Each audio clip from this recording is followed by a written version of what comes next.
Start streaming. Oh, whoops.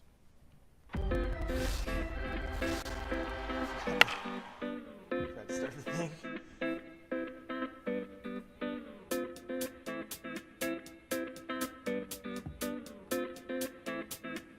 Oh, wait. Chat thing. Good job, man.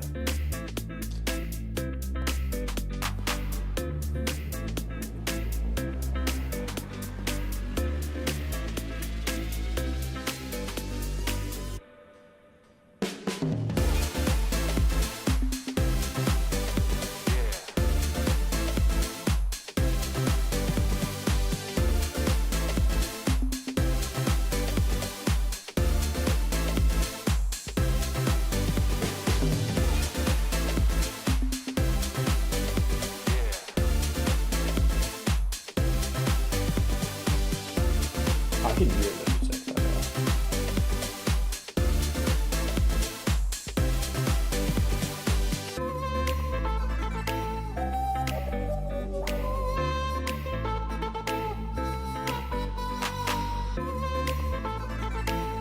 Matt, What? I can hear the music through you.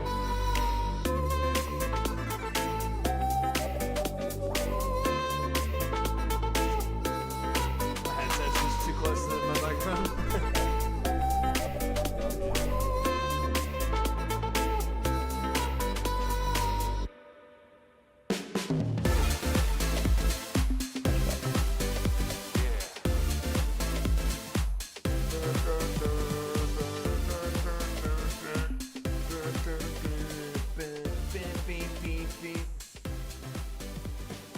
Three, two, one. Hey, Ducks in the Pod. I don't know why the music started playing again, but how are we, Jake? Doing great. I got food on the mind, though. I got a question for you. Yes. I've been on a peanut butter and jelly kick again. Okay. You know how it goes. How do you make your peanut butter and jellies? Do you use a knife? I used to until you got me on to what you're about to say. Okay. I was going to say, I wondered if I ever shared that with you. Turn up your mic ever so slightly. You're asking big questions. I don't know if I know how to do that. All right. Well, continue to talk. I can talk louder. I can bring it closer to me. How about that? That works. All right. No, peanut butter and making peanut butter and jellies with a spoon is way better Dude, than a knife. Yeah, ever since you told me that, it's I'm glad I converted you. yeah. All right. I forgot to crack on zero, so apologies, but Yeah, that's a big mess. what are we drinking tonight? I got a Ryan Guy's Truth. Ooh. Yeah, old classic.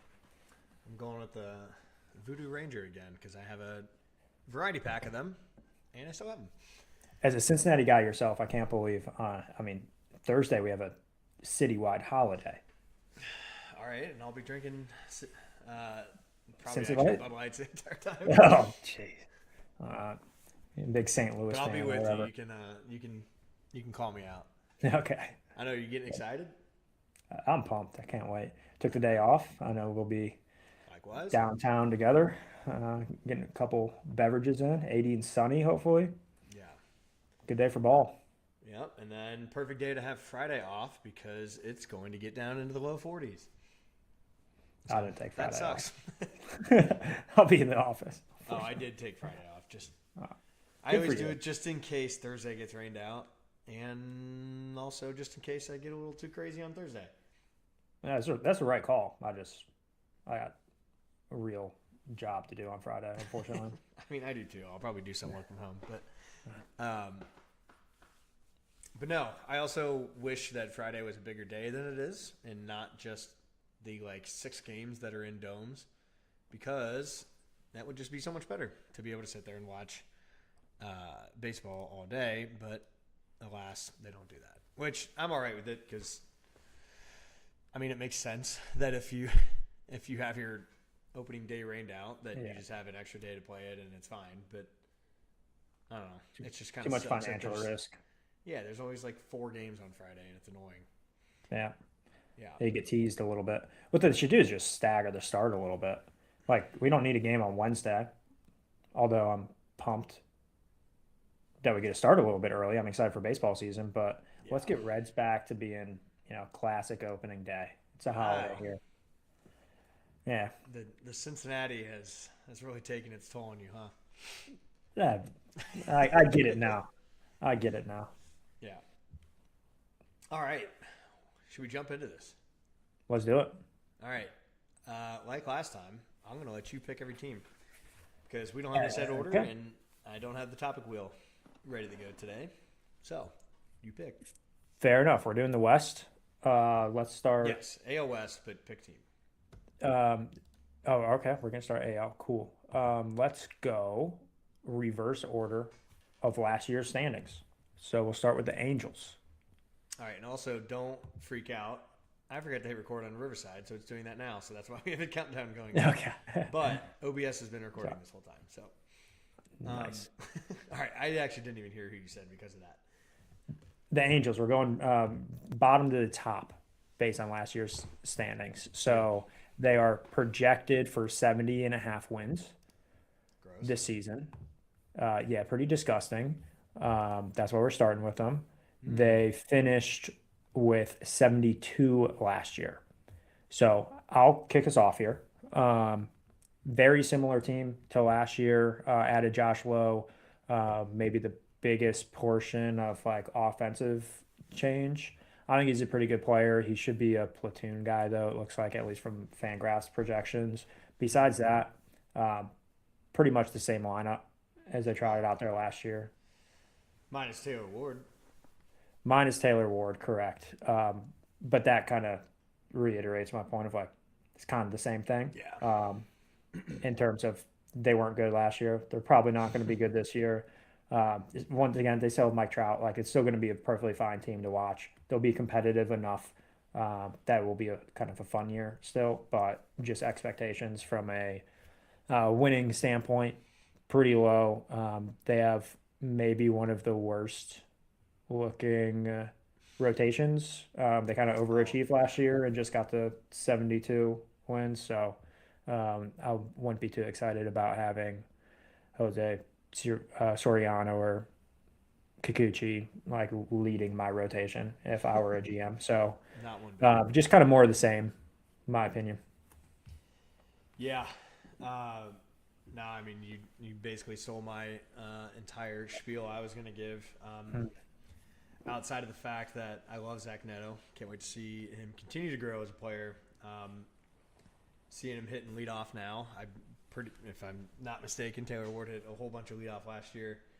But yeah, this team kind of makes me laugh because it's a bunch of who they had last year, but it's also like some ragtag guys as well, like Fangraphs is projecting. They may have already added them today, and Fangraphs hasn't updated it yet. But Adam Frazier is supposed to break camp and play second base for him every day, and then you got Darno, who is Oswald Peraza, a barrel blunder guy, and then my favorite player in the league, Jamer Candelario, is supposed to break camp for their team.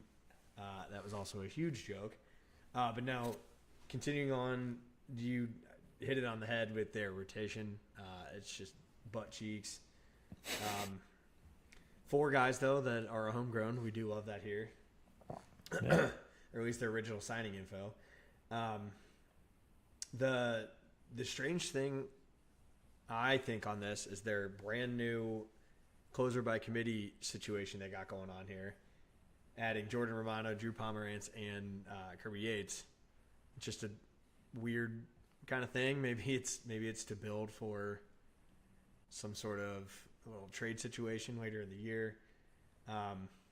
But they did also get Cincinnati's homegrown boy and Brent Suter back out there. So I can't believe he's still playing. I thought the second he left Cincinnati, he'd just say, nope, enough's enough. yeah, I always love seeing him on roster resource because he's probably the lowest draft pick we'll see on any of these teams.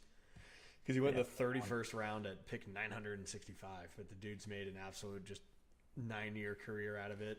Probably looks like just a couple days, couple games away from 9 full seasons, and I would imagine he's trying to hit that 10-year mark. But yeah, and then the forever injured Anthony Rendon listed as projected injury list, although we know that they're actively trying to get him out of there. So one other thing, they did trade for Grayson Rodriguez. I do see he's on arm soreness. I personally don't know when he's supposed to come back. But at least they tried to do some sort of addition there because he was in that trade with Taylor Ward. But and then they do have the absolute flamethrower of Ben Joyce, who's currently hurt, and Bob Steve, former Red, who left and became a stud.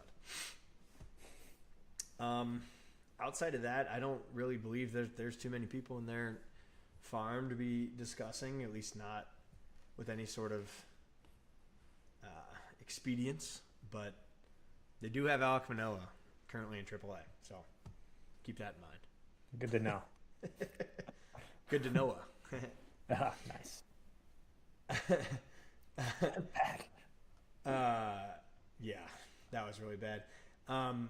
Do you have anything more to add on the Angels? Because I really don't. No.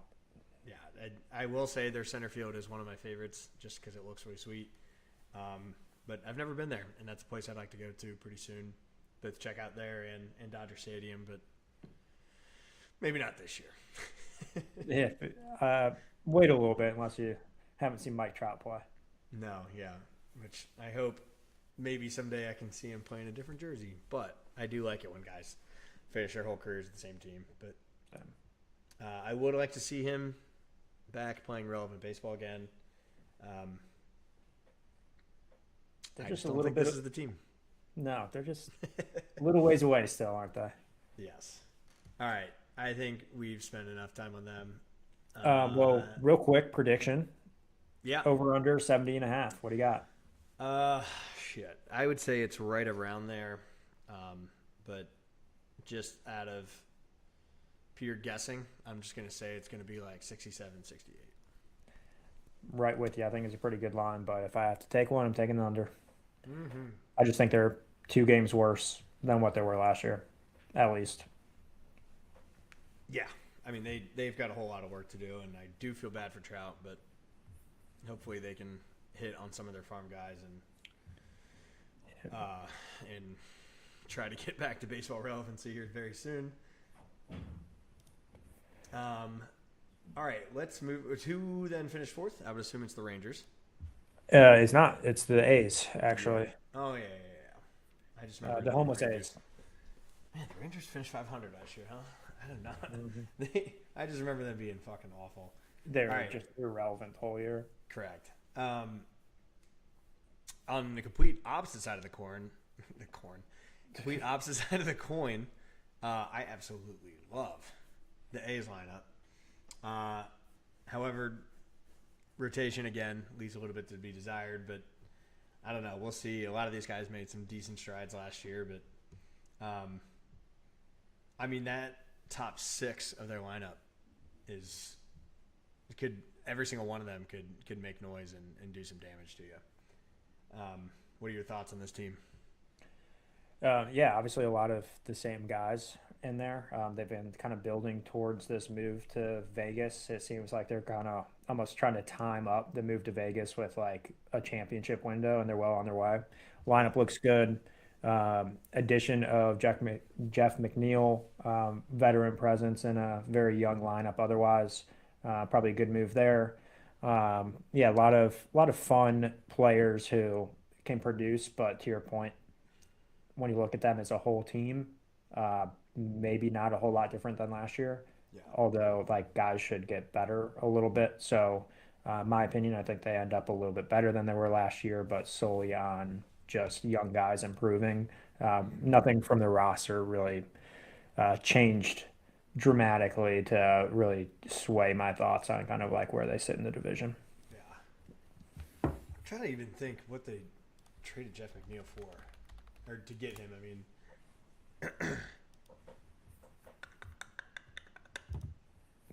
Fangraphs, it would be nice if you could just click on the fact that he had traded and it bring it up. Just Dude, there's already so much going on. my in that 2 list. cents. I know. It's overwhelming. He was traded with Mr. Considerations in exchange for a minor league pitcher. So, nothing really there. But, no, I look forward to watching this team again this year and watching Denzel Clark make some unreal catches in center. Austin Wynns would be an interesting catcher on the bench if he gets off to a hot start like he did last year. Darryl Hernandez is the guy that hit that massive walk-off home run for, I want to say it was Puerto Rico. I feel like I should know this. But yeah, again, their rotation, nothing really to go crazy over. I mean, they all rank well, but whatever. I don't think any of these guys really went nuts last year. They're not really projected to go nuts this year, but their power rankings look nice. But as far as their bullpen, then it's a lot of names I recognize that are just meh bullpen guys. Scott Barlow was red last year. He was pretty solid up and down. Got thrown in some high leverage positions, and Mark Leiter Jr. same story. And it looks like they're like the Angels doing a little 3-man closer committee. So we'll see how. That's the way of the future, by the way, in my opinion. Huh? The closer by committee. Yeah, I think it's just a way like of the future. There's just not that many guys who are so incredibly dominant against every single hitter that you could possibly throw up there. Like, there's not that many Mason Millers out there. Yeah. So for some teams who don't have a guy like that, kind of funny we're talking about the the A's. Mason Miller came from there, but yeah. No, I mean I get it. I think it's going to be a lot less positional based. We've seen in other sports, flexibility and loss of positionality is kind of a trend right now. I think it kind of works for the closer position as well. I think it's funny too that it's going to lean towards that you don't have to pay your closers as much too, since they're only going to be obviously on average, but expected to be in that position 1 out of every 3rd opportunity essentially. So it'll be interesting to see if there's a lot of money for a lot guys. of high-paid closers in the league at some point outside of just the Mason Millers and honestly a lot of the other dominant closers are getting older. Yeah. Which outside of Mason Miller, there's not a whole lot backing him up. Like Ben Joyce might be in there, but who knows? I don't even know how they're planning on using him in the future whenever he comes back. Yeah. That might be one of the better points I think you've made in the pod history of like. I mean, you've made good points. I don't know whether to take that as a compliment or not. I mean it as a compliment, Matt.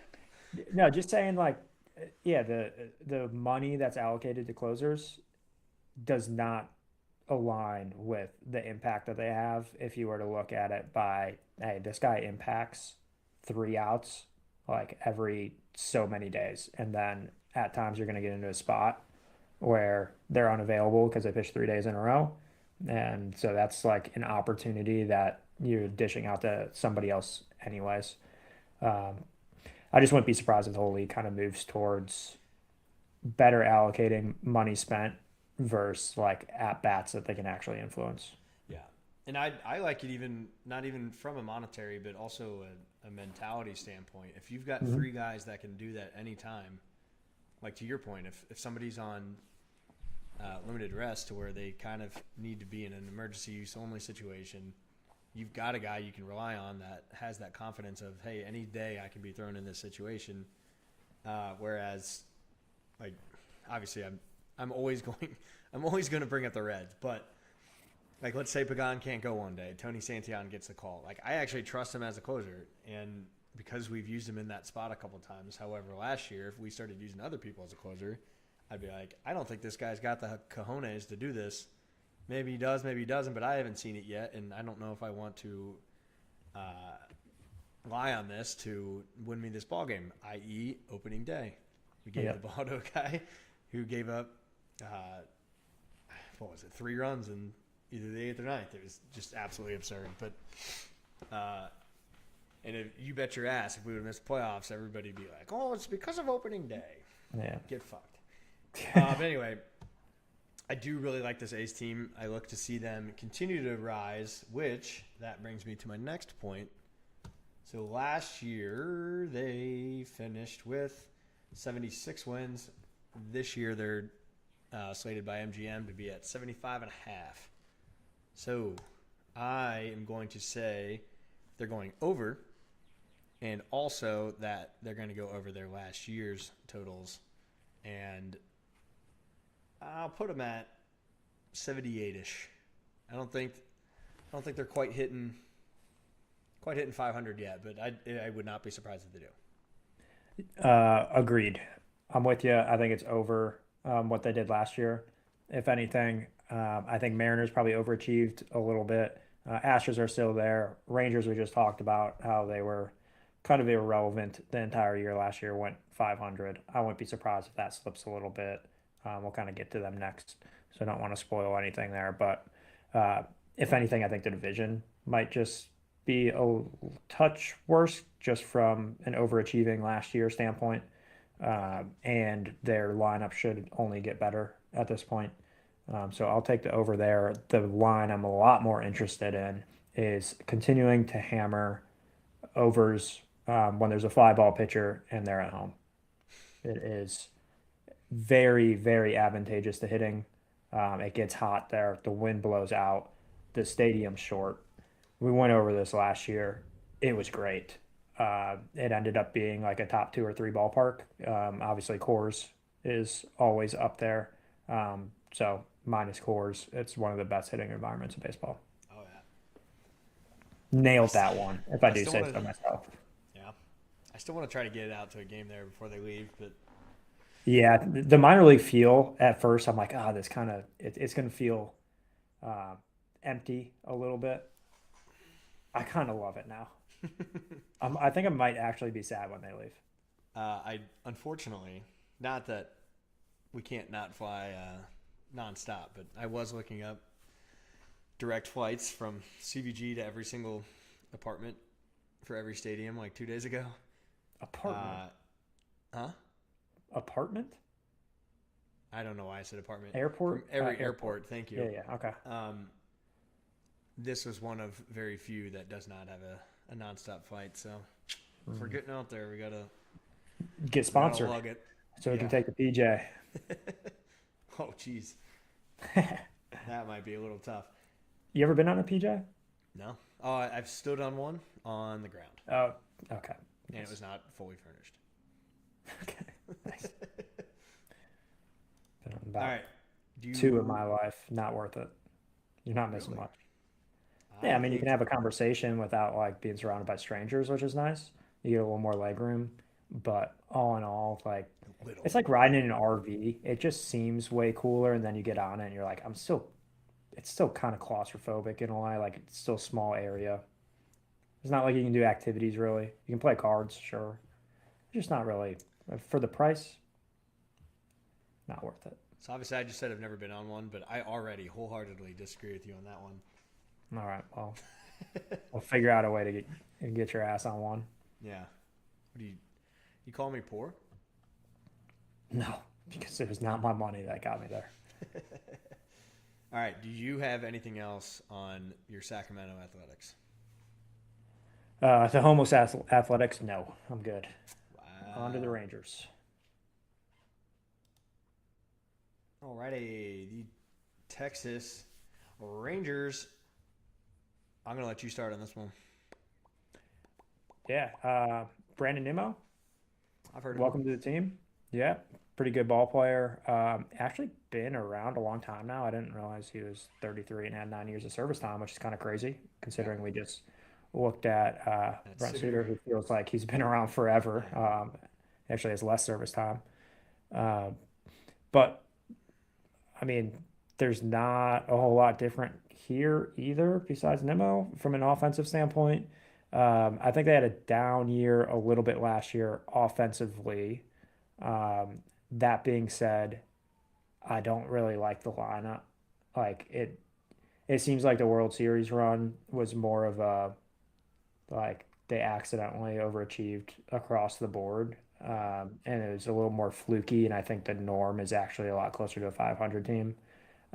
So I'm not expecting like a whole lot here. Obviously, they lose Adolis Garcia, who hasn't S- been like anything Simeon. sensational, and Simeon the last couple years. So I just kind of expect more of the same here.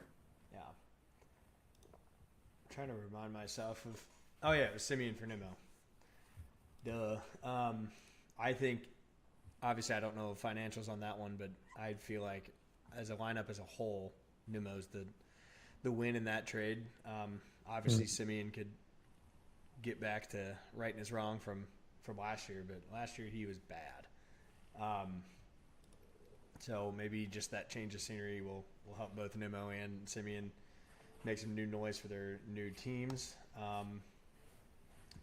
I will point out though that they only have 3 guys in their lineup that were homegrown as far as the Texas Rangers go. Yeah, they sold out for the championship, and they got one, so good for them. Yeah. Um, I would love to see Evan Carter get back to playoff Evan Carter status, uh, and for Wyatt Langford to keep taking steps forward and um, trying to get this team back to somewhat somewhat of relevance. Um, One of my favorites though, and I believe this just got announced today. It may have been yesterday. Andrew McCutcheon breaks camp. He did find a team on his just under 17-year career. Talk I about another guy I thought would just hang it up the second he was forced to leave his no, I got. original franchise or like hometown team. I hope they play the Pirates soon. I don't know where Andrew McCutcheon's from, to be fair. He's fully leaning into the Texas stuff, though. He's been going around in cowboy hats and whatnot. So, love that. Ooh, they play each other at the end of April, or All I right. guess middle end. So hopefully he'll still be on the team by then, or hopefully he's even starting. But I don't think that'd be the case given what their outfield looks like, unless Evan Carter just absolutely shits the bed. He's not playing the outfield, and I guess he could DH for Jock Peterson if need be. Um, kind of love the rotation. I know you're Okay. gonna be angry Yep. about one guy, Sure but am. Evaldi looks better than ever. Jacob DeGrom back at it. Guy's an absolute stud. I do find it funny that Evaldi has like 3 full years of service time more than DeGrom, but neither which, by the way, were a very good draft pick at the time of being drafted. But very excited to see Jack Leiter and Kumar Rocker get better this year and continue to move forward. All right, I'll let you get in on your soapbox on Mackenzie Gore if you. Sure. Yeah, gladly. Um, yeah, so far, completely aligned with you. Mackenzie Gore, to me, no news to you. One of the most overrated players in baseball. Um, High draft pick on the Nationals. Everyone's like, oh, he's striking out a lot of guys, or it was all based on potential, and he's never actually done it. I think one single year, I wish I brought this up and actually had the full stat in front of me, but I think one year in his career, he was neutral from a pitching run value standpoint. Every other year, it's low. He ranks like on average, like between like 150th to like 250th in pitching run value as a starter, which is kind of crazy to think. Um, Obviously, if he were to figure it out this year, would I be that shocked? No. High draft pick. He does have potential. He's not old by any means, just 27 years old. But that being said, I feel like we've just been hammering home this narrative, not we as in us, but we as in baseball media in a way that like there's greener grass on the other side of the fence here, and I'm not sure there is. Is that what they say? It's greener on the other side. You got the point across, but Whatever that phrase is, that's what I'm going for. it's I'm not the a words grass isn't guy. always greener on the other The side. grass isn't always greener on the other side. Well, I'm I didn't I'm even not say that sure. right, but Okay. Well, whatever it is, you see where I'm going. I'm not sure how much longer and how many more years in a row we can say like this guy is the solution. He's gonna be great. He's like a Cy Young contender once he figures it out. Like at some point, you just gotta say, hey, maybe at best he's just an average pitcher. And to be honest with you, in a Evaldi and DeGrom led rotation, he doesn't have to be spectacular. correct. So I don't mind where he is in this spot. However, I'm leaning towards not bust because he's still decent. Yeah. But that's not going to move the needle, in my opinion. Hey, fair enough. Uh, but no, I didn't. I also didn't realize how well Jack Leiter actually ranks. Fangraphs has him as the 52nd He's going best to be starting pitcher. I can't believe I just said 52th. Uh, um, but no, I would, at least on paper, argue that this is one of the better rotations in the league. I'm hoping that with, we both kind of said that this lineup's taking a downturn for sure. But I mean, all of these guys have had great seasons before. I mean, if any of them can get back to former glory, combined with this rotation, bullpen could use some work, but I could see them making some noise in this division that we both agree has taken a step back. So I could see them just randomly sneaking into the wild card or something, but they did also re-sign Jordan Montgomery. Kind of forgot about that, but he's probably a couple months away since you just said TJ last April. But yeah, outside of that, I got nothing more to add, but we'll get to a win prediction then. Yeah, 500 last year. Yep, and MGM has them at 83.5 right now. So what says you? I'll slightly take the under. Once again, I think the record is very similar. I think they probably get there in a different way this year versus last year, meaning like there's just a lot of volatility in their rotation because they're heavily relying on young guys. For example, the bullpen is, as you mentioned, not spectacular. So I think it's going to be a little bit of a bumpy ride. But when you look at the end of it, I think they'll end up close to 500 again. I don't see enough here to like comfortably put them above 500, and 83.5 would suggest, kind of having a little bit of comfort in going over if I were to take the over. Yeah. I feel like I'm pretty much in the same boat. We got to disagree on something here. Well, I don't We'll know get if to we it. will. At least not in this division. No, legitimately, I'm kind of the exact same way. Pretty much finished right around 500 again, but I think outside of someone like the Angels, I think though that this spread could be bigger than what I was saying as Angels and A's. Just because they do have some high caliber players that weren't very good last year. And then obviously if you ever have a stud rotation, there's a fair chance that you're going to at least be a 500 team. So I could see them going like 78 wins or up to 85, 86. I'm going to say, because I said Angels was under, I'm going to say this is like an 84. Okay. Not with any really stats to back it up, but I That's like a lot fair. of their players, and yeah. Okay. Did you solidify a stance on yours? I believe you said. Yeah, I'm slightly under. Yeah. All right, then based off of division standings from last year, we had the second place Astros, who won 87 last year. I'm going to let you get this one kicked off. All right. I still like the Astros. I'm wearing the Astros jersey. Craig Biggio, favorite player of all time. I mean, one, and I don't want to bury the lead here, so I'm going to come right out and say it. Nick Allen's on the team. Hell yeah. Kind of enough said there. Love the guy. I almost wore my Nick Allen jersey today for it, but we just talked to East. I really missed an opportunity there. Just curious whether they're going to ever play him. Utility infield, defensive replacement when you're up. Correa and Altuve. It's tough to sit either one of them. Yeah, but I mean, they can slide into DH or something. Like Jordan's not the most durable guy out there. Yeah. There will be times, and I'm sure situations, I especially that just hope they can he's. use a Gold Glove caliber shortstop on the field in some capacity. I just hope he remains qualified for the barrel. Not that I necessarily want him to win it. It's just. Yeah, And to your point last year of that one comment, the barrel's never supposed to be a negative thing. Mm-mm. It's honoring some of the It players in a shines the weird way. light. Yes, I'll Yeah, let you actually. You put it good in it, your. You put it well in your comment.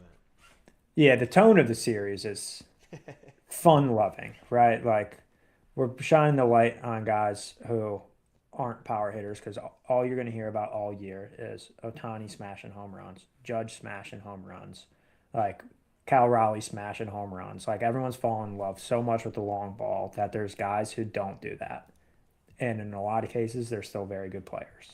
Yeah. So definitely want to galvanize the troops, if I'm using that term correctly. Get a little fanfare in the Galvanized. barrel race.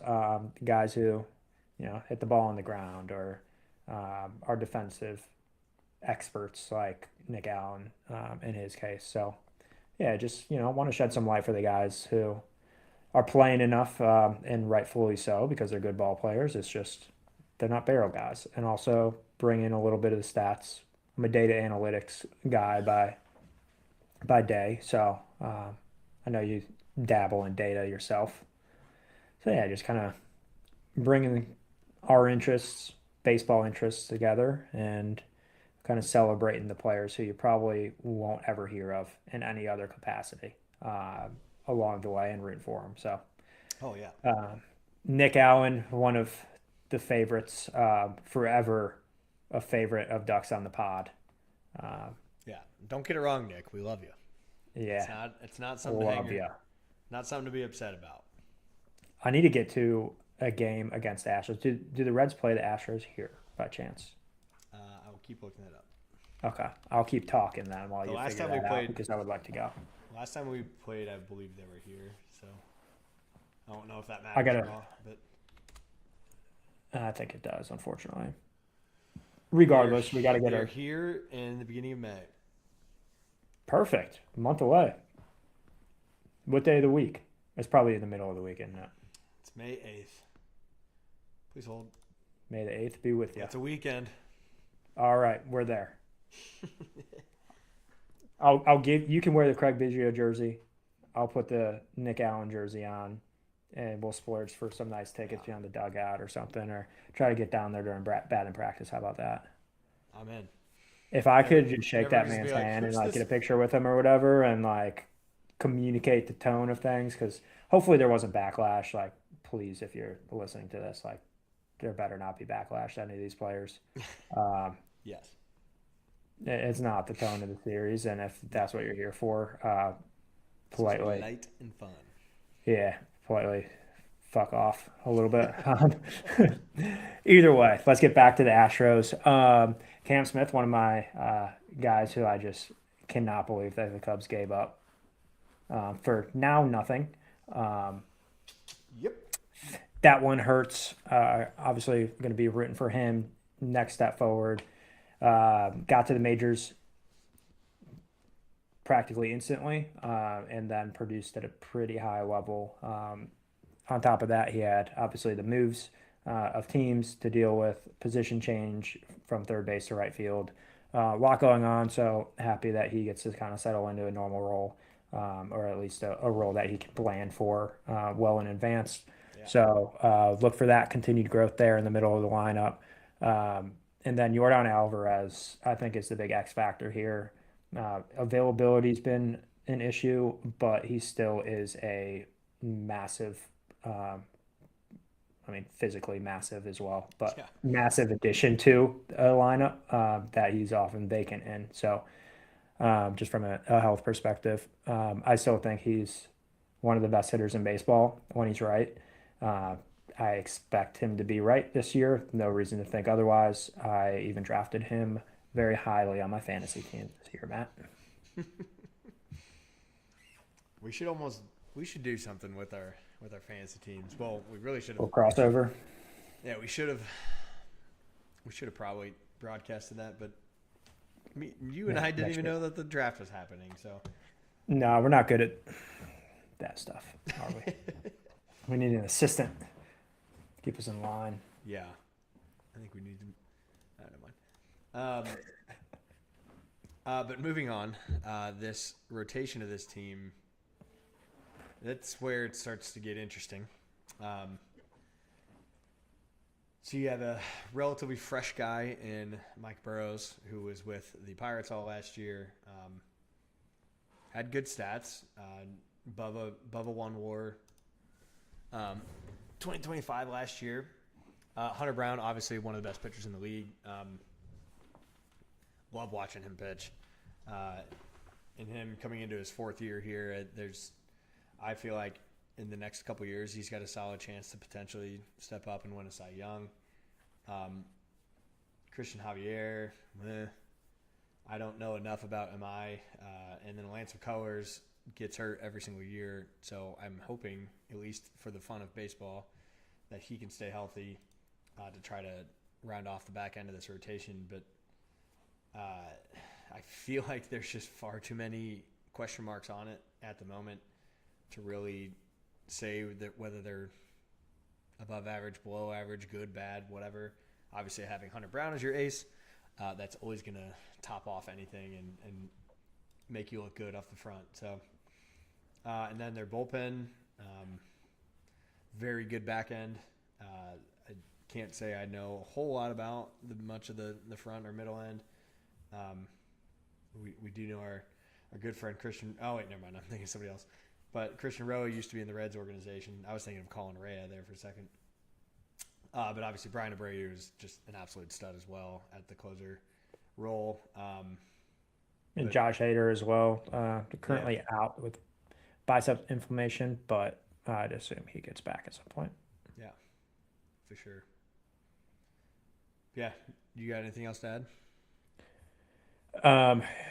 No, not really. I think the rotation, like outside of Hunter Brown, you don't really know what you're going to get in a lot of cases, Yeah, whether it's McCullers' health, as you mentioned, or Burrows and I just having next to zero experience at the MLB level, or in the MLB for that matter. Um, yeah, just kind of leads to a lot of could be this, could be that there. yeah. Currently injured players that we haven't quite mentioned. Jeremy Pena, obviously Mhm. that's going to potentially do some damage to Nick Allen's future there, but we're going to hope that it doesn't. Your old former colleague Hayden Wisniewski, not colleague, but of your team. Yeah, They do also have Ronel Blanco, he's got some time starting games as well. yeah, Outside of they've that, been bit by the Tommy John bug a little bit. yeah. Oh, I didn't even see that all three of them were. Mhm. But yeah, I mean, obviously pretty injured team, but I could see them still competing to a near level where they were last year. However, segue, they finished 87 last year. Currently slated at 86 and a half by MGM. I'm going to say lower. I just feel like anytime I watched them last year, it was just kind of I never really loved anything. To your point earlier, though, Jordan being back and healthy, I will quickly change my opinion just because he's that good. But Altuve's obviously getting older. Correa's getting older. But I do love your boy Cam Smith. I'm excited for that. Christian Walker, didn't realize he was 35, but he's also getting older. So it's just it's an interesting team. And I feel like there's too many question marks in that rotation currently that I feel like I'm just going to have to say under. And I believe I've said pretty much either over or like a game or two under for all the other teams. So I think I'm going to put them at about 84. Okay. We disagree then. I'll take the over. Jordan coming back only played 48 games last year, less than 200 at bats, 199. So technically, Um, that's a big addition. I think Technically. Cam Smith, well, technically, uh, Cam Smith continuing to get better. I think if anything, like the volatility in the rotation actually helps them in a way. Like no one's seen Amani. Um, I don't even know if I'm saying that right. I'm gonna have to learn. I I'm was gonna like, have to learn that there's one. no N in that name, but whatever. Yeah, I can't read. I got a 17 on the ACT reading, so Yeah. um, you know, take what you get. Um, no, I think as well. I mentioned Jordan, Isak Paredes, huge topic of conversation leading into last year as far as pulling the ball to left field, Crawford boxes. Um, Missed a Crawford lot of time. Paredes. Yeah, missed a lot of time last year due to injury as well. So I assume that, assuming health, that turns out to be a good situation still. There's no reason to think it wouldn't be. So I just think there's slightly more positives than there are negatives here. The getting older piece definitely relevant, definitely might play a role, but also you're talking Jose Altuve, who is built on contact for the most part, kind of an old man's game, anyways. Future Hall of Famer, unless the cheating scandal gets in his way. And then Christian Walker, I mean, he's slated to hit seventh right now. We'll still have some pop, really, really good defender. I don't think that changes with age whatsoever. So I think they can kind of just withstand a little bit of that. Um, Yeah. some of the things that concern you, I think concern me a little bit less, and therefore I'll take the over because I think the additions from health, as well as kind of what they added to the rotation, assuming it's not absolute garbage, turns out to actually be a positive here. Yeah, and honestly, looking again at the roster resource, I didn't realize Christian Walker did end up having as good of a year as he did last year. Just under average in weighted runs created plus. Um, and it did have over a 700 OPS. So maybe I'm just a little bit lower on him just from my eye test from last year, I guess. But I'm also excited to see how the addition of Joey Loperfido is going to be on this team. Guy Yeah. actually had a sneaky 100 plate appearances last year, but 148 weighted runs created plus in those appearances. So, I mean, it's enough to be putting him above Cam Smith and Christian Walker. So I'm curious to see how that addition is going to be for them. But I like Uh, it. two things we didn't mention too. Couple prospects getting into the mix here. Very limited service time came up at the end of last year. Both homegrown. One's a first rounder, Bryce Matthews, seventh overall um, in the organization in terms of prospects right now. In 2026, he was actually third overall per fan graphs last year. So some pretty good pedigree there that they're going to get. It seems like he can play quite a few positions. Right now, they have him slated as a platoon with Loperfido. So additional options, both from a defensive versatility standpoint there and, uh, you know, potential high upside. You never know what these good prospects can end up doing right away. And then Zach Cole, also a prospect. So just infusing it with uh, aging lineup with a little bit of youthful energy might be a good call here. Yeah, absolutely. 47 combined service days between the two of them. Yeah, not much. All right. Assuming you've got no more, let's go on to our 2025 AL West divisional winners, your Seattle Mariners. They won 90 games last year, which I'm just going to mention it so you don't have to say it yet, but slated to finish right around that at 89.5 again this year. Looking at their team, the main additions, we got Brendan Donovan coming over to trade, and Rob Refsnyder, plus just a couple relievers, but nothing crazy. They did lose Eugenio Suarez, re-signed Josh Naylor, lost Jorge Polanco, lost Caleb Ferguson to the Reds. Such a homer. I know, It's so unnecessary. I love it. I just wanted to say I'm that telling one you, we because need to create the graphic for the live stream. Like every time one of us mentions like our team, to just put like a K there, like backwards, forwards, just tally it up like strikeouts I'm underneath in. there, I'll man. make that. I'll make that immediately. All right, Won't have that it's something problem. funny to track. But It's no, either that or I pop I up wanted Homer to Simpson there. I Either wanted to or. say that with Caleb Ferguson because I didn't mention it with Suarez. So, um, Oh, but I no, didn't even catch that. That's funny, actually. yeah. But I didn't do that on purpose. I just realized it after I said it. So I was like, fuck it, I'll throw it in here. But looking at the lineup, um, love the first half. I'll tell you that much. I know. I don't particularly love the style, or not style. I shouldn't say that because Josh Naylor, I feel like, is a different type of that build of MLB player. Especially randomly stealing 30 bags last year. He's definitely gone up in my book and kind of out of that Josh Bell type player or the Rowdy Telezes and all that Yeah, he was in jazz. your But doghouse for a little bit. yeah, but he's right back up there now. But I mean that 2 to 5 in their lineup is fucking awesome. Yeah. Just going Did from you end up Cal. drafting Josh Naylor in our fantasy Yeah, league? because he went like Attaboy. 20 to 30 places lower than his value. But Josh Naylor, you I got a fan now. hey, I'll take it. But no, I mean any 4 straight of Cal, J Rod, Naylor, and Randy that's a nasty 4 and a very scary 4. Yeah. Obviously they're in a not very hitters friendly park, but all of them seemed to do just fine last year. But my issues on this team are definitely coming in at 1 and then 6 through 9, which some of these guys have had some good.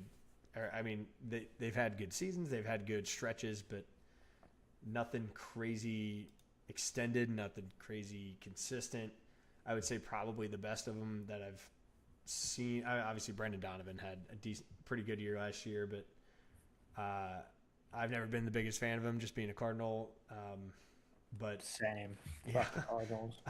but I do really like Dominic Canzone. Outside of them, obviously their rotation is fantastic.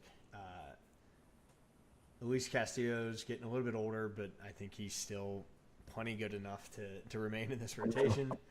And then their bullpen ranks so well all the way up and down. I mean, their top three, you don't even need those guys to be that good. They just need to eat innings. But, yeah, I mean, having a back end of Matt Brash and Andres Munoz is just nasty, and that's going to be a lot of protected leads right there. Yep. And then obviously you have Bryce Miller and Logan Evans to add it if any shit hits the fan or we I guess Logan Evans won't be because he just had TJ, but Bryce Miller, fantastic last year, currently nursing a strained oblique. We know sometimes that injury can be a little crazy, but should he heal from that nicely, it's a fantastic 6-man for this rotation, or just a little long relief guy. Fair enough. I take a breath now. Yeah, I'll take over here. Yeah, you can drink the beer. Cole Young, pretty high on him. 22 years old, first round pick, second base, kind of, green given the service days. Yeah. But I mean, I'm not like a crazy believer by any means. I don't think he's like the next Mike Trout by any means, but I think he is a value add here, which is good. But besides that, I actually expect a little bit of regression. You kind of hit on it a little bit. I'm a big ballpark and ballpark factor guy, and that your team should kind of reflect what the ballpark plays in or plays like, considering you play half your games there. So last year, home runs is kind of the way to score out in Seattle. Very big field if you can hit home runs and hit the ball And over boy, the did they fence. do that. You do well. Yeah, exactly. So last year's lineup, I think, lends itself to home runs a little bit more. Like Suarez being a huge home run threat, you replace that with Brendan Donovan. Not that I think Brendan Donovan's a bad player by any means, but Suarez I think plays better for Seattle than Brendan Donovan will. So I think there's quite a bit of regression there. Cal Raleigh obviously went absolutely bonkers last year. Nothing saying that he can't do it again this year. However, it wouldn't be that big of a surprise for him to not put up the same home run numbers there. 60 home runs. Um, like Jorge Polanco kind of overachieved, especially at the beginning of the year in terms of the power that he offered. So I'm just getting a little bit nervous that, to your point, like the top five's good. You added JP Crawford, who's not like a terrible player by any means. Um, they have like two-thirds of a good lineup, but I'm not sure they have enough power to really score runs at the rate that they did last year. So that's my main concern. Which is Can funny they? to say. But Yeah, I agree. I mean, they had 4 guys, at least on this lineup, that hit at least they 20 were home runs last year. But I they agree. were mashing. Yeah. Like it's unrealistic to expect that same output Yeah. in one of the worst hitting parks in baseball, in my opinion. Can they get the 90 wins still? Absolutely, especially behind this rotation, which is absolutely filthy. Like George Kirby being slotted as their fourth starter. Like, what is he? A two starter on almost every single team in baseball? Yes. Like minus maybe just a handful that are star-studded, and he's probably an opening day starter on. He's Yeah, probably he an has on opening tons day of teams. starter on more teams than he's lower than a two starter on. If you follow how poorly I worded that, I think I get what you meant. You're and he's saying more likely to be a one or two starter if you put him on any team, he's more likely going to be their ace than he is their number 2. than he is their number four. Oh, yes. I don't know what I said at This this might be point. the But only team he's in you for. see, correct. I mean, and there might be two other teams that you can like kind of like surface that debate, but he's not a four starter. He is a one or two starter um, on just about every team in the MLB. So Correct.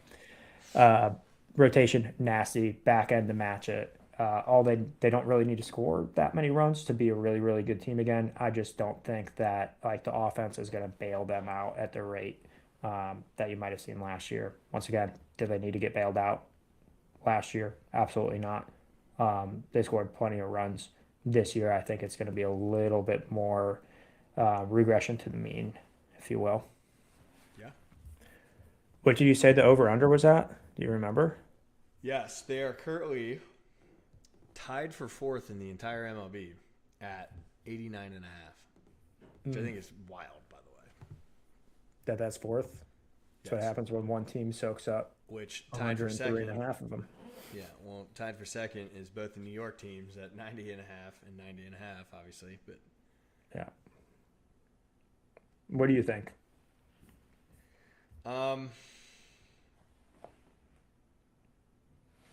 I feel like it's going to be a couple wins under. I think we both kind of agree that the hitting's going to regress a little bit.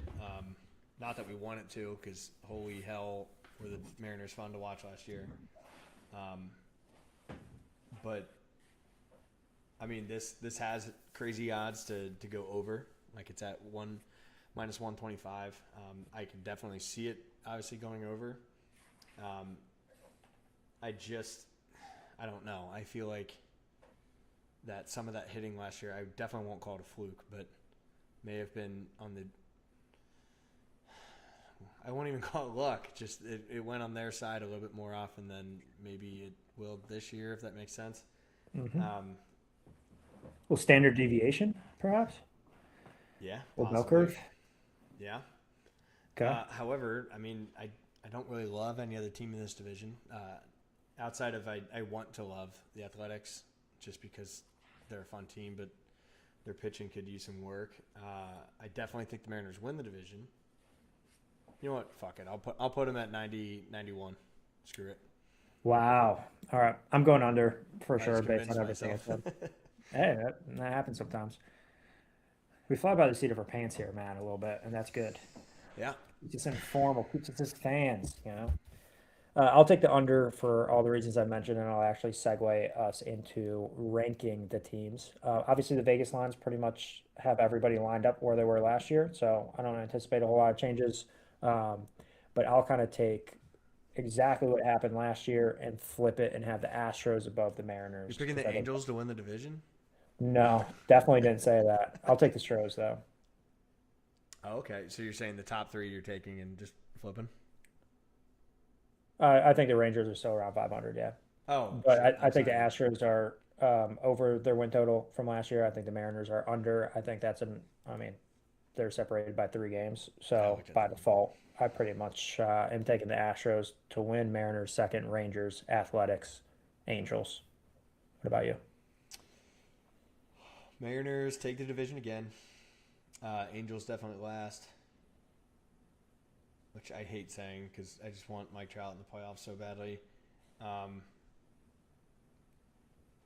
then I'm going to say from 2 to 4, Rangers, Astros, A's, but they're all kind of close to each other, like within 3 games.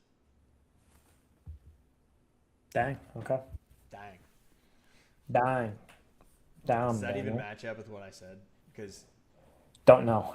yeah, it does. I mean, I Okay. basically had said within 6 or 7 games Okay. on each individual level, but I don't know. I mean, there's definitely holes in Rangers. There's definitely holes in the A's and the Astros, but I don't know. I just want to believe more in the Athletics team because they're doing the right thing, locking up all their guys, and they've got just a good variety and diversity of types of hitters on their team that should be able to work together to win ball games.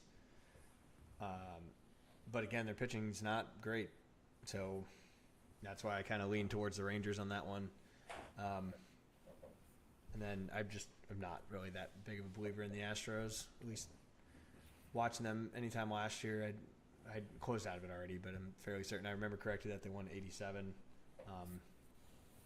I just watching them, I didn't feel like they were that good of a team, so I just kind of have a little stink in my brain from them last year. Yeah, shame on you, but fair enough. All right, fair enough. All right, are you ready to move on to the NL West? Let's roll on to the Rockies. The Rockies, 43 wins last year, Yeah, it's ugly, isn't it? Jake. Yeah, and I don't think it's going to get much better. I do think the win column, not to get ahead of myself here, but I do think the win column will get better for the same exact way I said it was going to get better for the White Sox last year. It is Can hard. only go up. It is hard to only win 43 games. Yeah. Obviously, they're in a division with 4 above-average teams. That's not going to make it easy. While the White Sox were in the AL Central, who's the worst division last year. But no, I mean, this team is it's an interesting one because there's plenty of players on their roster that I like. Love Hunter Goodman. Dude mashes the ball. I've always kind of liked Jake McCarthy for some reason. Loved Ezekiel Tovar. Dude did have an injury-ridden season a little bit last year, but look for him to completely back this year. I've always had a weird affinity for Brenton Doyle as well. But the rest of this lineup, it's just a bunch of guys from other teams that, well, I guess they still have 4 of their own, but I pretty much named all of them. But it's not the best lineup, but there's definitely some fun guys to cheer for in it. I don't know anything about their bench, and then their rotation. Yeah, their rotation is just a mixed bag of career average pitchers. Well, I guess I can't really say career because of Sugano, but it was kind of fun to bet on Sugano last year. I don't know why, but when I was on a string of backing him, and I won like 4 or 5 straight games, but That's because his underlying metrics are atrocious. yeah. No, I was saying I was betting with him. I know. The underlying metrics were atrocious, and he pitched at an average level. Uh, so I'm sure the books knew that the metrics were not favorable to him, and that he had to regress at some point, and he just kind of never did. So Yeah. we've seen it before. I mean, guys can go a whole year like He, nothing is working. Yeah, it's just a bunch of warning track fly balls or something like that.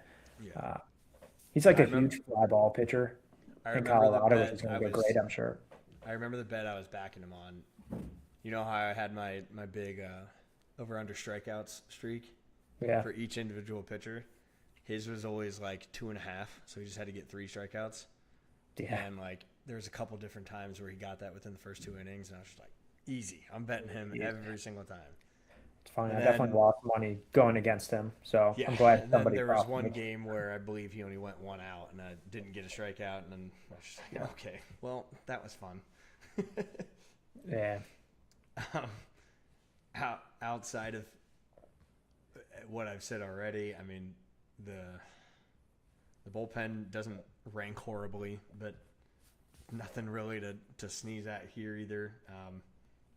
Do you think your boy Chris Bryant's ever playing again? No. Probably yes, but not at any realistic level Yeah. where he should be. If he does, it's probably just because and I wish the best for the guy. Yeah. If he ends up getting back into the MLB lineup, it's because he's on the Rockies and they don't have a better option, and he's getting paid a lot of money, so you might as well run him out there. Yeah. I think that unfortunately it's like is Tony Rendoni. yeah, Gotta it's be. worse than Anthony Rendon, by the way. Yeah. I'm just saying, like, it's a similar situation where it's just they're constantly hurt, and when they aren't hurt, they're bad. But you're paying them so much damn money, you have to play them. It would just be stupid not to. And it's not like you're in a competing mode right now anyway. So Yeah, you kind of just at stuck. least get your money's worth. Covered this in one of like the off-season weekly Ducks on Deck episodes, but out of like the top, I think I looked at top 50 AAV contracts given out to any players ever. Looking at the award, there's only like 2 or 3 that had a negative like WAR after their contract. Chris Bryant's one of them. Anthony Rendon is not. Really? Anthony Rendon has like a positive WAR of like somewhere around the 5, 3.5 to 5 realm. Chris Bryant is like negative 1.5. Like it's like a 5-game swing of WAR over the course of their contract. Obviously, they got there kind of different ways. Like Anthony Rendon, part of it is like he kind of mailed it in and stopped trying. I don't get that sense from Chris Bryant. Injuries played a role in both ways. I wish the Colorado Rockies weren't restricted by it. Like I'm not a big contract guy. I'm not a lawyer. I don't read into the clauses and stuff. You're much better in that realm. But I wish like the guy signed a contract. He passed the physical. Now everything is like it's a chronic issue. Like it's never going to get better. It might get slightly better for a very short time where he feels like he can play and compete, but I wish there was a way like we the fans are suffering because of that decision. He's getting paid a lot of money. Like there's got to be some sort of like bailout type situation that I wish take insurance policies out on big contracts, but right, but like that doesn't affect the salary aspect you still have of to it. pay him. Correct. Yeah. It's just not necessarily coming out of the owner's pocket in a way. But Yeah. I wish there was a little more flexibility and like, hey, at the time of your decision, it was fine. Maybe you only protect like superstar contracts or like above a certain AAV. Weird decision at the time, but a fine one. Weird decision at the time, correct. It was fresh out of like the Trevor Story stuff. Like what the point is like no matter where he went, this was going to be an issue. And there was no way of knowing that. And the decision has now been a bad result on the field for years and is still going to be years after. Like that is such a large detriment to an entire franchise. I couldn't care less about the teams. Like the team's owners, you're rich as hell. Like I don't give a shit about that. It's more of like you took baseball out of an entire market in a way because they're that uncompetitive because they're they're doing it for so long. constrained by this. Correct. You didn't want to pay. You didn't want to pay Story. You didn't want to pay Arenado. Yeah. So like, yeah, I don't care that And the then you ownership randomly group started got paying screwed. Chris Bryant. Yeah. I don't care about the ownership getting screwed one bit. I do care about the fans not being able to watch a legitimate product on the field because It's such a fun the stadium. money is tied up elsewhere. Yeah. I mean, great.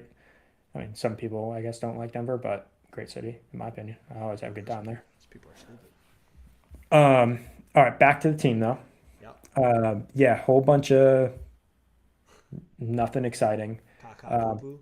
I will say there is hope on the horizon.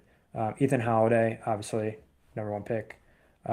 Charlie Condon, very high draft pick. Not sure exactly where he went overall. Big time power, kind of in the pipeline at least. You mentioned they have a bunch of young players in their lineup that like would still be around by the time those guys get up. So at least there's something. The pitching staff, I don't even know what to do with that. Chase So hard for Dolander, them to get good pitching. yeah.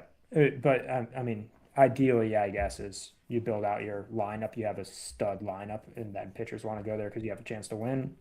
But to your point, it's going to be hard to acquire free agents to just like go They need the Brady and Singers of the world, just the absolute, just ground ball pitchers. ground ball machines. They need Ubaldo Jimenez back in his prime, is what they need. Chase Dolander, first round pick, came up last year, was absolutely horrendous. Should have been a starter. He's now already been relegated to middle relief on, uh, I don't know, probably a bottom two team in baseball. I'm sure he'll get another chance. He should, but a little bit concerned that we're Yeah, already to that point after such a small sample size for sure. to Yeah. Yeah. not by default put him in over, um, some of the guys that they have in this rotation. Like, can Jose Quintana just be a long reliever maybe to soak up innings? Like, Dude, he was does he like really actually, need to be starting lane? he was actually kind of good last year, I know. I mean, he's still a perfectly fine pitcher, but at which the same pissed me time, off what are since you it was going for to the get out of Brewers. it? What are you going to get out of it though? Yeah. Like I'd rather put Chase Dolander like in a position where maybe he can succeed a little bit, or at least you figure out a little bit more of what you're dealing with before Yeah. uh, demote the guy into a middle relief Oh yeah, role. and now's the time where you take chances on stuff like that. I Exactly. don't know Like why run him you're out there. I don't know why you're effectively giving up on him after not even an entirely full season. No, I'd either demote him to AAA and let him go figure it out, or you give him a legitimate shot in your starting rotation to Yeah. figure it out. Either or doesn't really matter. I don't think the solution is um, middle relief in Colorado. Like that just seems like you're entering like let's turn this guy into a head case Yeah. in a bad way. So not how I would approach it. But once again, this franchise does a lot of things that I wouldn't do. So um, that's not here nor there, but not much to like here. Yeah. That being said, they're going over 43. That's for sure. Oh yeah, for sure. Well, and like kind of going back to Dolander, there's so many guys. Well, I guess I shouldn't say so many, but like to your point, you're throwing Jose Quintana out there basically just to eat innings. Uh, and then how many different chances? I still like Michael Lorenzen, but how many different chances is he going to get to be Mhm. in that starting role? I mean, I'm assuming he found it attractive to come here because He he's has a chance. essentially going to keep trying to do his two-way player. But it's just, I don't know. He's good for Italy. Yeah, I just don't understand why you wouldn't try to keep Chase Dolander in there. And I mean, if I don't know a whole bunch about Jaden Hill, but the guy right above him on roster resource also has less than a year, and he was your second round pick a couple years ago. So it's like, Yeah. get these two guys in there because I can't imagine you draft somebody in the second round to be a reliever. I'm sure he was meant to be a starter.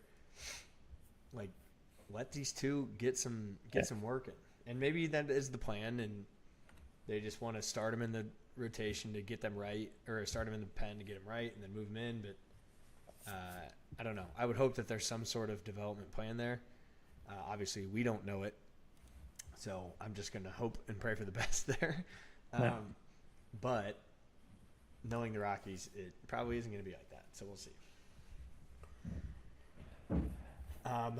Outside of that, I don't have anything else to add. If you All right. do, speak now, forever hold your peace. 43 wins last year. This year, 10 games lower than any other team in the MLB from a projection standpoint, 55 and a half. That line is kind of crazy, though. I'm still going over. I just think they have enough in the offense. Their division is insane. However, I just can't imagine that they continue to be this bad with how many young guys they have and just upside from volatility. Yeah. And 55 is See, so bad still. Like I see, don't think that they're 10 games worse than the Nationals. yeah. But like White Sox went from 40 to 60. This is 43 to 55. However, like I said before, divisions are completely different. Yeah. Um, I'm gonna say lower, but very close. So they Okay. were at 43. I'll put them at 53. 10 games better is not. I feel like that's a good stretch to come back from. Fair And enough. like we were saying, they have some solid players. It's just the not solid players are not solid like at all. Yeah. Agreed. All right. Moving on to your Arizona Diamondbacks. Finished one game below 500 last year. This year, Jake, what are your thoughts on them? Sorry, I wasn't paying any attention to you because I was trying to figure out how to plug my computer in, but it looks like we're in a much better spot there. Are you talking to me about the Arizona Diamondbacks by I chance? sure am. All right. Diamondbacks, I'll save one of my takes for you because I know you're going to hit on it. Uh, really good players at the top end. Arenado, I don't think is a bad addition at all. I think he can still do it. Um, Underlying metrics on Arenado were actually pretty decent last year, even though there was a bit of a fall off. I think getting him back into a competitive setting as opposed to the Cardinals is probably a pretty good situation. And obviously, defensive stability there is kind of a big win. Their rotation, fine, I guess. They rated out pretty good last year based on the names and like the eye test. I'm more of a believer in a little bit of regression there Mm-hmm. from an individual standpoint. Back end of the bullpen, maybe a little bit concerning, and by a little bit, I mean a ton. Um, so I don't necessarily love their pitching. Offense, I think, is still perfectly fine. I anticipate this team being a little bit more average on offense and bad on the pitching aspect. They were pretty close to 500 last year, one game under. So I'm not loving it as a whole, but the lineup's all right. Yeah. Um, I'm assuming the point you think I'm going to make is about Gerardo Perdomo. You're correct. I wish I had more prepared, but it's just absurd to me how he finished last year with 7+ WAR when his pretty much his whole career he's just been not very good. Uh, Yeah. to not say super statistically, um, it's I'm by no means getting into the Jerickson Profile realm that you got into the year before, but I That's right. mean, That's right. I hope it stays. Like I always like to see somebody figure it out and become that guy, but it's just strange how he played pretty much 3 full seasons before that. I mean, he had decent stats the year before, but in 400 or more plate appearances over the last 4 years. By the way, I now have the stats in front of me. His averages went from 195, 246, 273, 290. So either he's just figuring out a little bit more every year and he's going to hit 320 this year, or he maybe is just starting to get a little lucky. But I mean, his walk rate went through the roof last year. Like going up 4 whole percentage is huge. K rate also went down almost 3 whole percentages.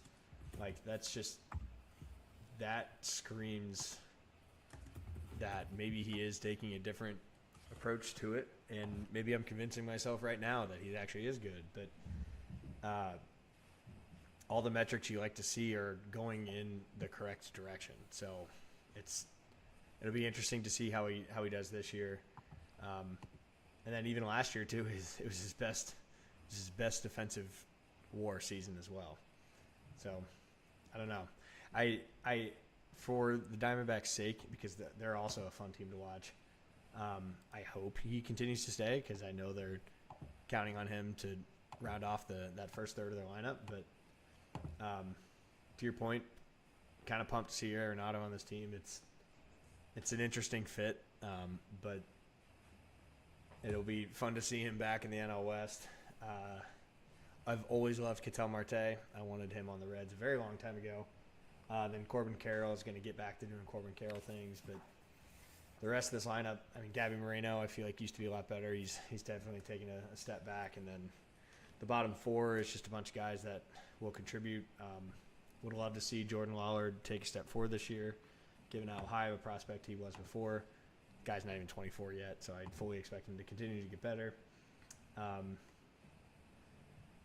But the bench is nothing really to talk about, and you kind of already pointed out with the rotation, a bunch of pretty good guys, couple average, but I mean they do have a bunch of hurt pitchers right now, and obviously Corbin Burns probably won't be back at all.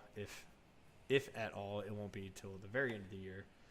With getting TJ in June of last year, I've never been the biggest Merrill Kelly fan, but he had some back tightness this spring, so we'll see how he can bounce back from that. But outside of that, I mean, I think it's kind of interesting that Paul Sewald's getting another shot at closing because he forgot how to pitch there for a while. But the rest of their bullpen's fine, I guess. They don't rank very well, but it's a lot of names I remember being good at some point. But outside of that, and then being within this division, I don't really see them competing in this division. I think they could maybe compete for a wild card spot like they got close to last year. But didn't close out very well. But, I mean, outside of that, I don't love this team, but there's definitely things to like. Can I go on a quick little tangent about Perdomo? Yeah, please. That I just did. All right, so he's always been really good as far as the approach stats. So if you look at K percentage, walk percentage, whiff percentage, chase percentage, like we're talking like 90, 95 percentile and above each of the last 5 years. So approach-wise, always good. The other things that stay consistent, regardless of how well he's performing on the field, is he has a very slow swing speed, hard hit percent, barrel percentage, like we're talking like 10th percentile and below every year. Yeah. The one thing that changed going in, or like a little bit in 2024 where we got a little bit better, and then going into 2025 is not exit velo. He's not hitting the ball any harder. What he's doing is optimizing his launch angle. So in 2023, his launch angle sweet spot was like average, but his like quality of contact besides launch angle was like first percentile bad. Yeah. In 2024, his launch angle sweet spot percent, which is, for those who don't know, between 8 degrees and 25, I think. Maybe 35. I forget. I have it here. Launch angle sweet spot 32. Between 8 and 32 degrees, which is just optimal for results. Yeah. You get the ball in the air, whatever. So in 2024, he was in the 5th percentile of that. Last year, like even though he still ranks for the most part, like in swing speed, he's 7th percentile, hard hit, 11th percentile, like really, really bad numbers. His launch angle sweet spot jumped up to the 70th percentile out of nowhere. So he's getting the ball in the air a lot more. With that, his xWOBA and expected batting average have jumped from being atrociously bad, like 25 percentile and under, to one of the top in the league. He's like 90th percentile or above now. So yeah, I mean, his K rate's gone down every year, walk rate's gone up every year. Yeah, sounds like he's finding the right angle. He's mixing approach with an optimal, like very data driven adjustment to get the ball in the air, and that's the difference. He hasn't swung the bat any faster, hasn't hit the ball any harder. Uh, but when we talk barrels and stuff, like I was gonna say I that's always why you don't look at exit velo, right? That's why you look at a combination. It's all about optimizing the contact. yeah. As far as driving runs across, yes, absolutely. Correct. Um, It's turned him into a fringe like eight hitter, you know, yeah, like just he's in the and lineup for what defensive he's hitting third. purposes to a like all-star, almost MVP like season. Yeah, and with Corbin Carroll right in front of him, you just need to get it to safe Yeah. ground, and that guy's covering two, maybe three bases. Yeah. That being said, we've only seen it 1 year. So Yeah, to your point, we'll have to do can a we deep continue dive to? video on that. Yeah, it's if you look at Savant, it's actually very entertaining. So I know I Yeah, just explained it to you, but I encourage you to go take a look at it. I thought you were about to like try to tell me how great of a website Savant is. I was like, Jake, No, oh, not I'm anymore. well aware. Yeah, yeah, big fans, but no. Out, I don't have anything more to add on this team. How about you? No, that was it. Yeah, average looking farm system at the moment. Two guys in the top 100, which one is barely in it. But so moving on then to the one game better and 500 team. Wait, hold on. You're putting the cart before the horse here. Oh yeah, yeah. Um, Sorry. they won 80 games last year. They're expected to regress a half a game. So Mm-hmm. kind of on brand with every other team that we've looked at for the most part, and not much change from a Vegas line perspective. Where do you have them? Uh, I feel like I'm just gonna go slightly under. Um, Dodgers somehow got better. Um, I feel like Padres partially got worse, but we'll get to there. Giants better, and to our point about the Rockies, they're going to win more games. Not saying that those are all going to come against the Diamondbacks, but those 10 that they gain could very well come there, just given the frequency in which they play them. But again, I this rotate or the not the rotation the lineup is very top heavy. I just feel like that's not going to go their way, and they'll probably be like I don't know in the I'm going to say 76-ish range. All right, not bad. Um, I'm with you full heartedly. I think How you, exciting! I know. I think you hit it on the head. Like they didn't get better. I think parts of the division either did get better or will just by default win a little bit more than they did last year, and I think that's enough to drag their win total down more than one game. So I'll take the under. All right, now to pulling the heart before the heart.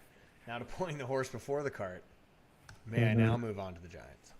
Of course. Deal. Why don't you go ahead and start then? All right. Luis Arise, big I've heard of him. member of the barrel blender chase, one of the more polarizing players in baseball. It gets added. You know where I'd hit him. I'd hit him fourth. Nothing changes in terms of this lineup versus San Diego. So we'll see if that happens. But yeah, the lineup is fine, right? This is a team that habitually overachieves versus like the names in the lineup. And so when you like the lineup, it usually bodes well. At least in my experience watching kind of the most recent version of like that ownership group and front office that is out there in San Francisco. So I'm kind of big fan of that. I mean, Willie Adames, I know you aren't really the biggest fan, but in terms of like offensively, what a He's shortstop can just, provide, yeah, he's he's pretty just, good, regardless of what you think. I Want mean, me to be rude? he's just a big bat that Yeah, strikes out a lot. So facts. But I mean, he's penciled to hit sixth right now. Like the production he gives you is probably above a six hitter, or at very least a very good six hitter in the league. So I think they have a pretty well-rounded lineup from the portions that you look to drive in runs. Um, yeah, Patrick Bailey is one of the guys who isn't a great hitter, and he more than makes up for that on the defensive side, premium position defensively. We say it every podcast whenever we bring it up. Defense doesn't matter. In the case of Patrick Bailey, it matters. And I know that you agree with me there. Yes. As far as a There's an asterisk on that. It doesn't matter. correct, we go a little over the top because it's a shtick now, but yeah, Just for tired sure. of how much emphasis people put on it. But continue. Yeah. As far as pitching goes, Logan Webb is insane. The rest of the rotation is pretty damn good as well. Really good pitching environment too. So hopefully they can kind of keep that up. Their bullpen, from that perspective, is like very average, maybe average at best. Although Ryan Walker's really good at the back end, so at least if they can get a lead, they have a chance to hold on to it. So overall, I'm pretty high on the Giants, actually. The question is, can they compete with the Dodgers and the Padres at any scale? Probably not, but I think you're probably looking at a team that has a legitimate chance at a wild card spot and a hat in the ring. I agree. Not to have us just continuously agree with each other, but one thing I noticed just looking at their lineup, they do have a lot of strikeout in there, and maybe it just looks like that because Arise is sitting there at 4%. But one guy I don't think you mentioned, you may have, but Jung-Hoo Lee quickly became one of my favorite players in the last 2 years. Just his approach is fun to watch. He is a very low strikeout guy. He's actually only at 10%. Obviously, Arise is a fluke when not a fluke, but a freak when it comes to that. Doesn't walk a whole lot either, so he's kind of just a lesser version of Arise. But he sits there at a pretty solid OPS at 735 last year. He was above 100 in weighted runs created plus, and that's one more thing I was going to bring up. 7 of their guys were above average on weighted runs created plus last year. Obviously, with Patrick Bailey, as you mentioned, kind of being a defensive catcher specialist there. They could definitely use some help here with DH. However, Encarnacion could. I mean, he only had 56 plate appearances last year, but no. I mean, top to bottom, I'm kind of convinced myself to like them more. Just looking at this right now, and obviously earlier, but I don't know. I do see all that K rate, and that makes me a little nervous. But this is definitely a team that can hit, and this is definitely a team that can hit bombs. Like that trio of Chapman, Devers, Ramos. I mean, that could be a home run any single time through the lineup. And then you even got Adames in there as well. So it's a fun team. I think the Harrison Bader addition will be a good defensive in center field with that massive corner they got. But yeah, I mean the rotation, Logan Webb, Robbie Ray, a fantastic one too. I've always liked Tyler Mahle. I've always kind of had a soft spot for him back from his ding ding ding Reds days.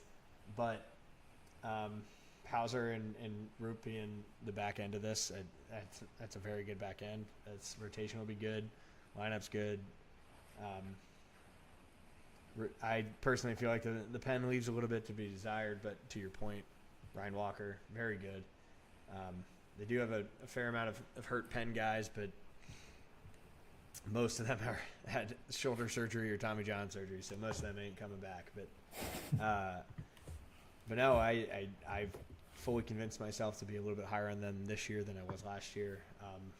And with that, their win total last year was 81. Win total, according to MGM this year, is 80.5. Given what we both just said, I'm going to take the slight over on this one, probably in the 82, 83 realm. Maybe that's good enough again to get into the wild card next year or this year, like it did last year, for a team I won't name for ding ding ding purposes. But yeah, I think they definitely got a little bit better, and I think the Padres are kind of starting to get a little bit worse, and maybe they kind of flip flop each other this year. Interesting. I won't go that far, but I'm still with you on a win total perspective, slightly over, just slightly above average, probably just good enough to really compete all year and maybe get in the playoffs. I do have one tidbit though on the loser eyes, but just because I got to keep this consistent. Yeah. Okay. Last year's on base percentage was only 327. Obviously, people see a lot of hits, a high average, assume he's on base. The dude does not walk, which people also know. They don't realize he doesn't walk like literally at all.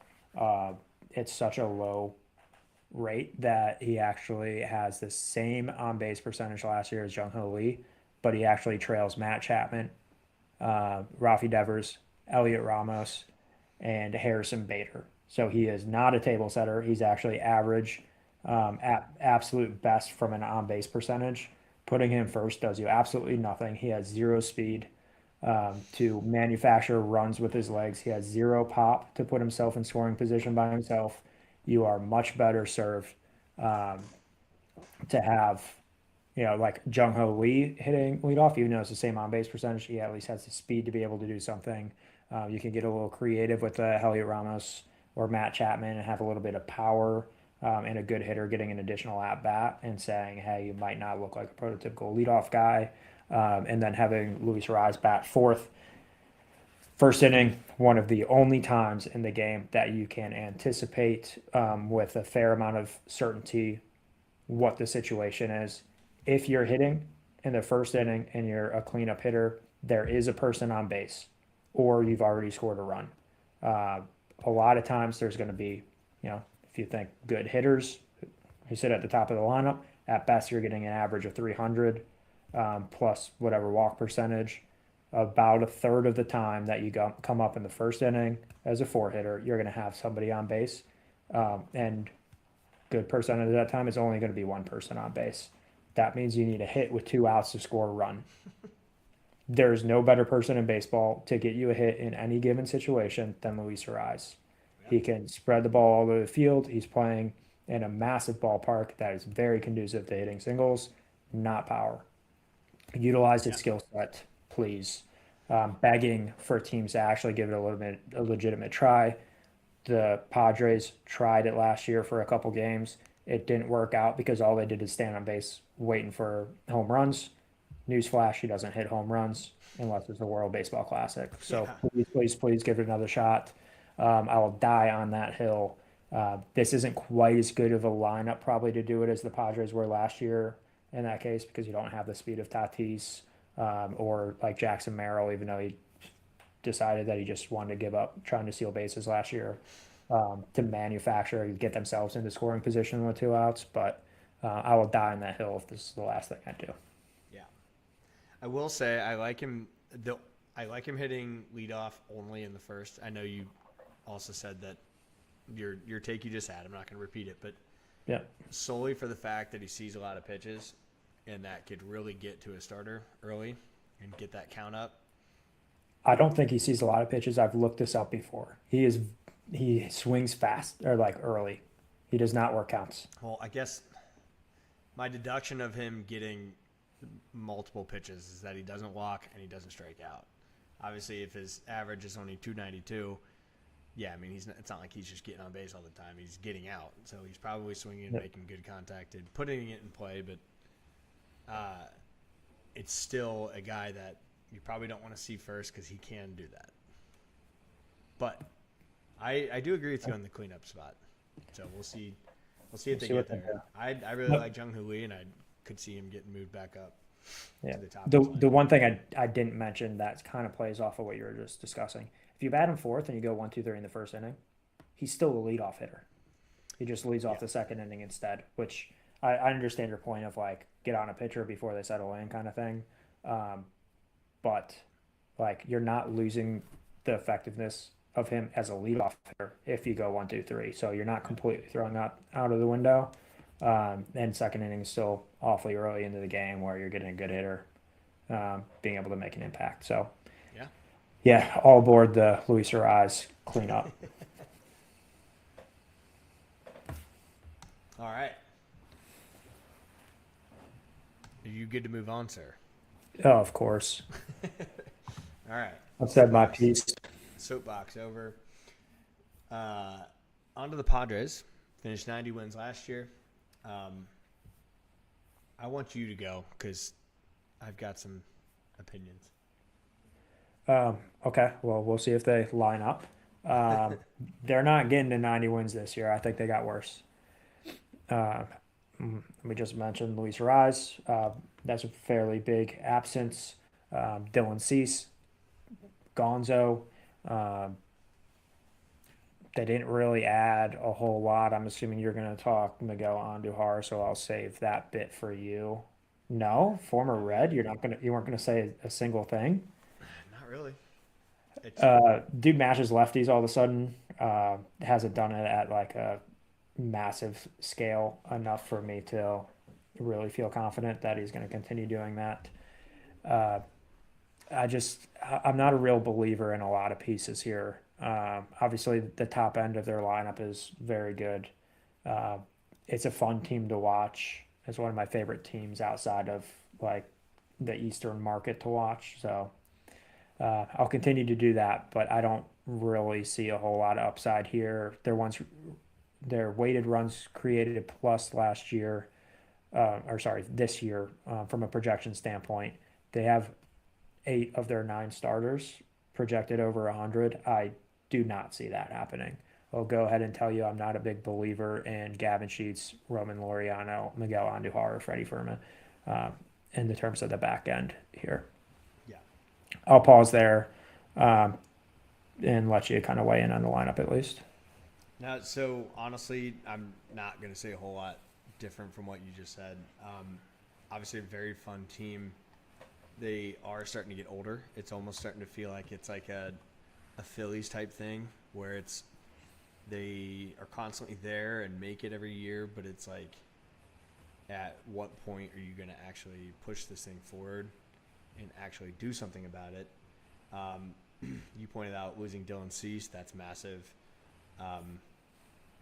Darvish, I know he hasn't been his best in the last couple of years, but just this team, it's getting older. Like Manny's about to turn 34. Bogart's about to turn 34. Your boy Jake Cronenworth, 32. Like Jackson Merrill is the youngest on the starting lineup by 5 years. He's about to turn 23, but like even Tatis is getting 28. Like that's not old by any means in baseball world, but The window's closing quick. correct, unless they start to make moves. But newsflash, they've traded every single one of their prospects over the last 4 or 5 years. So it's like the window's now. You better get on it. And I hope they do because they're one of the more fun teams in baseball. Absolutely loved watching the Tatis and Machado in the WBC. But yeah, it's I feel like a lot of these guys are like it's hard to say interesting hitters in the box, but it's like I feel like they should just be so much better than they are. Like I feel like they, for the most part, should at least somewhat compete with the Dodgers. Yes, they only finished 3 games behind them last year, but as everybody knows, the Dodgers just underwhelmed themselves in the season last year, only winning 93. Pretty sure they were slated to win like 110. Everybody But miraculously had injuries at the beginning of the year, so yeah, to be fresh for the playoffs. So but obviously, like Nick Pivetta, there's nothing to hate about him. I like Michael King, just that crazy start he had last year. He was so good. I like Randy Vasquez. I used to like Walker Buehler a whole bunch. That guy just can't seem to stay healthy. And then German Marquez, I mean, he is a spot filler there. But obviously, they did return a whole bunch of their really good bullpen from last year. Hold on. Sorry. But they did lose Robert Suarez to the Braves. That's a massive loss for them. But I don't think they got any better, which makes me nervous because of all the things I've already laid out. And to the point again, they have no farm system. They also have a whole bunch of hurt pitchers right now. With Musgrove, I would assume is coming back sometime soon. given that he had Tommy John in October of 2024. So I would assume he's going to be back here very soon. But I don't know. It's just it feels like an off season for them. I don't think it's going to be crazy, but I do know that Vegas does align with our thoughts, given that they put them at 83.5 wins, which they had 90 last year. Which again, I do think they're going to regress a little bit. I don't think it's going to fall all the way down to the 83.5 mark. Even though I did just completely contradict myself by saying the Giants and them might swap. However, I could see them being in the 85, 86, still making a wild card and still having fun in the playoffs, but they got to do something here, Jake. I don't know if it's I don't even know if they're going to be able to make big deals at the deadline because, again, they don't have a farm system to get rid of.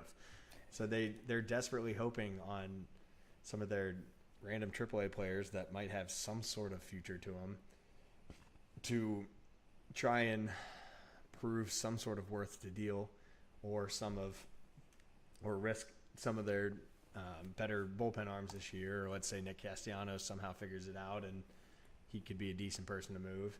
But I don't see them improving at the deadline, and so this is their team. Yeah, props to them. Like, they did things to try to push this thing ahead full throttle. Obviously, they didn't get over the hump. Terrible time to be in your your championship window when the Dodgers are the Dodgers right now. Yes. Kind of unlucky for them. I'm still with you. I think they're a good team still. They didn't get better though.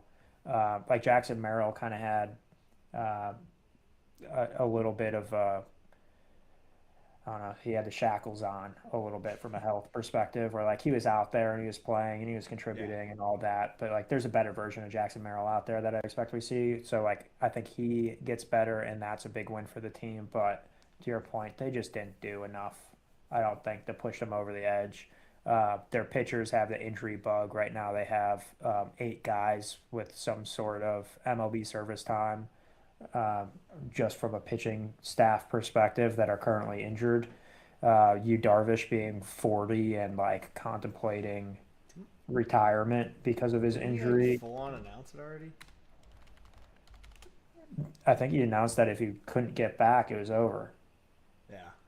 He is not officially, but yes, he's considering Yeah, stepping away exactly. from injury to his elbow. Yeah, like Joe Musgrove, like good when he's healthy.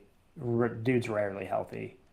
Yeah. Uh, he's been hurt, I feel like 100 times. And then you look beyond that, it's like, okay, you have Herman Marquez, who's not very good, and Walker Bueller, who's been a flash in the pan a little bit. Um, from a production standpoint, like who else are you going to fill those roles with? Like they don't really have much. So I'm with you. I just don't think that they have the means to go get much better. And I think they need to if they're going to be any better than they were last year. So Yeah. I think they regress. But I mean, they got enough offense and enough pitching to still To be win a plenty of good team. games. Yeah. Yes. So I'm with Fun you. I little think they regress, but they're still going to settle in above where Vegas has them right now. Yeah. So, fun little fact about the rotation. If they are planning on signing Walker Bueller and keeping him in the rotation, they will have all 5 of their rotation arms be righties. So that'd be kind of interesting if they face a team that just absolutely crushes righties. That could be a fun little betting nugget if series bets ever come back. By the way, the 4 starting pitchers that are currently injured right now: Griffin Cannon, Yu Darvish, Joe Musgrove, and Matt Waldron, also all righties. Yeah, the only one I was considering mentioning in there was Kyle Hart, who I know started a little bit last year, which he had just come from. I want to say it was KBO. It was definitely one of the Asian leagues, but It's KBO. yeah, he did have some brilliance last year. But then I believe they moved into the pen, and he's now currently slated to be a middle reliever. But if they really need a lefty start, they could probably throw him out there at least, maybe for a bullpen game, something like that. But It'll just be an interesting one because if they face a team that just mashes righties, that could be a tough series for them. Yeah, they do have, to your point, they do have enough left. They have three lefties in the pen slated right now, and then they also have Yuki Matsui, groin strain this last month. So Yeah. whenever he comes back, they actually do have at least four lefties on the staff. So you Mm-hmm. could kind of piece those together quite a bit, especially if you aren't getting the length out of the starters from a splits perspective to, you know, pseudo have a lefty arm Yeah. starter, kind of get the same effect at least. So we'll kind of see how that develops as the year goes on. Yeah. I was just looking at their prospect list. I just think it's funny how I feel like I've seen Ethan Salas's name every year for the past Forever. 6 years, but the guy's only 19 and change. All right. Final team of the night that we're going to be discussing, the Doyers of LA. Jake, 93 wins last year. We know that that's not indicative of what this team is actually made of, because they're made of just absolute studs every single where. Adding a few key additions this year. One, namely, is your right fielder from last year, Kyle Tucker, and my my utility player in Santiago Espinal, Jake. They saw how good the NL Central was last year, and they needed to poach from it. And then they also signed Edwin Diaz, who's historically been one of the better closers over the last couple of years, which I don't know how he's that good because he's the most erratic pitcher in the world. But to the point of exactly how they were last year, they got depth galore. Obviously, lineup top to bottom is just filled with top rankings. Worst ranked in the top six is Max Muncy, who's at 150. They have three bright red numbers in their lineup, in Shohei Tucker and Freeman, which shockingly Mookie's outside of that. But I mean, again, in this lineup, there's no hole really anywhere. Like Andy Pajes could be hitting somewhere pretty important in any other team. And then right now, Alex Freeland's sitting there slated to come in and hit ninth for him. But like even their bench, they've got the guys that we've seen in Dodgers years of past, and Dalton Rushing last year, and Miggy Rojas, who feels like he's never going to retire. And then Santiago Espinal is the exact same player as Miggy Rojas, basically just that defensive specialist that seems to come up clutch in various situations. And then also got Alex Call at the deadline last year. Pretty good outfielder as well. They know how good this lineup is, so they just stacked the bench full of a backup catcher who's a top prospect and three just defensive studs. And then obviously their rotation's filled with phenomenal pitchers. Roki doesn't rate too well, but we also saw how great he was coming out of the pen, all of the playoffs. And then their bullpen's just filled with guys all top 100 up and down. They're going to be just as good as last year and much better. And I fully expect them to win more than 93 games. Interesting. Okay. So fully agree with you. Best team in baseball by quite a long Are you about to way. say that you don't think the Dodgers are going to win 93 games? I'm not going to go that far, but I full-heartedly think that they're essentially doing load management or like reverse tanking in a way where Yeah. they know they can trot out um, a bunch of quad A guys and some of the like younger players at the beginning parts of the year and win enough games that they Yeah. can then just flip the switch. I fully think they're going to do that again. So, like looking at the Vegas number over 100 scares me. I'm gonna in lieu of reading through how good their lineup is, because you already did that, and I got nothing more to add there. I'm gonna tell you how I'm gonna bet them. Their over unders 103 right now. I'm gonna take the under. I'm gonna sit on it until the end of May. I'm going to take the cash out. Um, collect whatever money I have there, and then I'm gonna flip around and bet the over because then they're gonna turn it on. Like Better hope Blake's both are now. offered. What's that? So you better hope a cash out's offered and then a mid Well, a yeah, I mean, if it is, and a even mid if bid it over doesn't, is still available. I'm still taking the under on 103.5, Yeah, regardless. So I if think I they get win stuck with that, 100, that's but cool. I do agree that I think they're going to kind of treat it like last year, to where Like Bobby because I Miller don't. already has shoulder soreness, like, oh, Blake Snell shoulder fatigue. Like Blake Snell historically not healthy for the entire year. Yeah, I wouldn't be surprised if it's just like, go take a couple extra months off. Okay, we'll bring you back when we need. There's probably somebody in the rotation who will miraculously get injured with fatigue or something right when Blake Snell's ascending, and they're just going to swap them out. So somebody gets a month-long break in the middle of the year to stay fresh so that they can go win another World Series. I can't blame them. It's a fantastic way when you have a roster like this to maximize and optimize um, the outcomes. yeah, Like there's a lot of teams that are going to beat themselves up throughout the year just to try to compete with the Dodgers, and the Dodgers are going to be a just 15-headed animal headed into the 15. playoffs, just fine tuned as can be, and probably healthier than most teams out there. So just be weary on the early season betting with them. I kind of expect, it might not be right out of the gates, but mid-April, all of a sudden guys are going to be, oh, slight hamstring. And like, you're like, I was watching the game, like they ran through first base perfectly fine. Like they were diving in the ninth inning, like they're not hurt. Yeah. It's a little bit of Are a you dog saying and they pony should show. be investigated into? No, I mean I think it's within the rules, and I think if you have a lineup like this, like you're fine. They don't do it to every player at the same time, so it's not to the detriment of like the entertainment value necessarily. They probably won't Mm-hmm. do it with Shohei because they're just gonna say go hit bombs and Well, and the amount carry of us to money they wins as a make off of him DH. is crazy. He needs to be on the field. Yeah, yeah. But like, I mean, there's going to be guys in here who just miraculously get injured. It happened last year. I think it's a strategy. I think they're going to do it again. So I'm taking the under on 103. They're still the best team in baseball. And come the end of May, I'll probably look at where the lines are at and then take the over. And so Reassess. kind of ramp things up. Yeah. Yeah. That might be Um, too early, by the way. It might be like a post All-Star break, but that's how I'm playing it this just year. don't know if you'll get.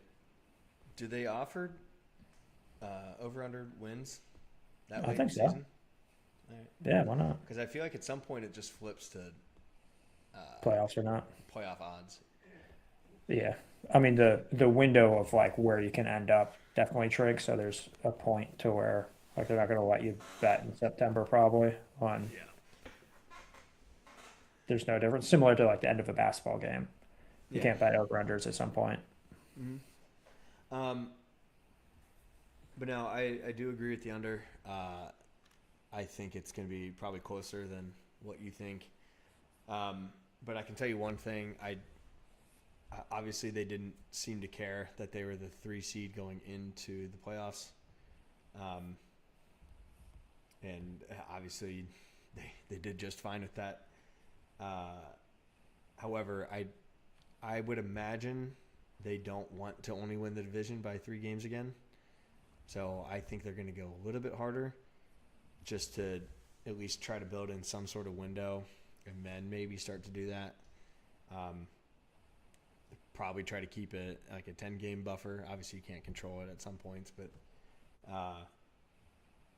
with that, I think the number probably still starts at the 9, but it's probably going to be 99, maybe 100. But I would think that you are correct, that I think that they do that on purpose because their team is built for October and November when all they really need to do is play above average ball throughout the season, and they're going to make it.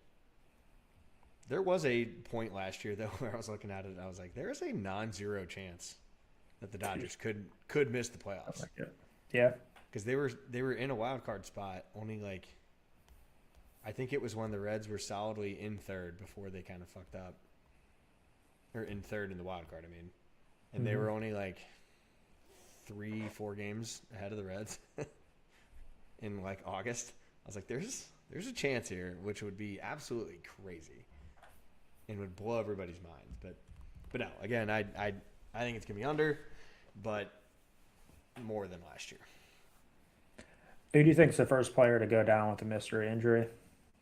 Let me look at I'm the going to say names. Freddie Freeman. That ankle's going to be bothering him again. It's already like built in. I feel like it's just gonna be Max Muncy. Any reason or No, gut feel? just All right. gut feeling.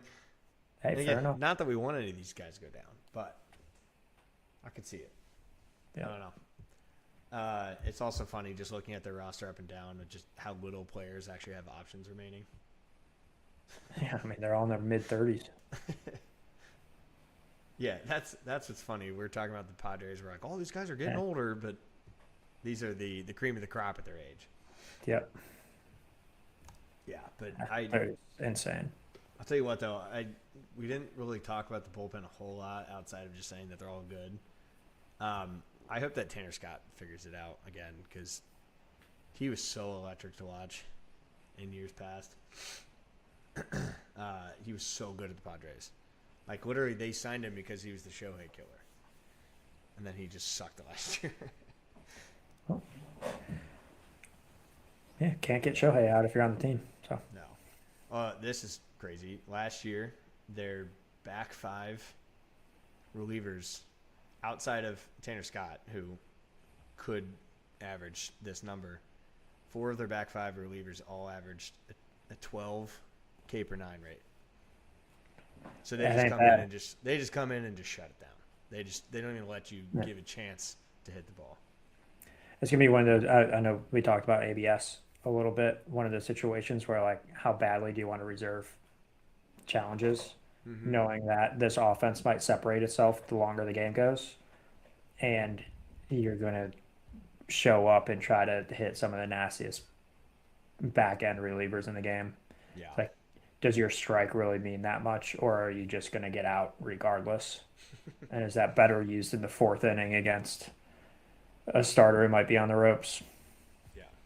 I'm actually really excited for that, like, mini plot line to develop of how teams decide to use ABS.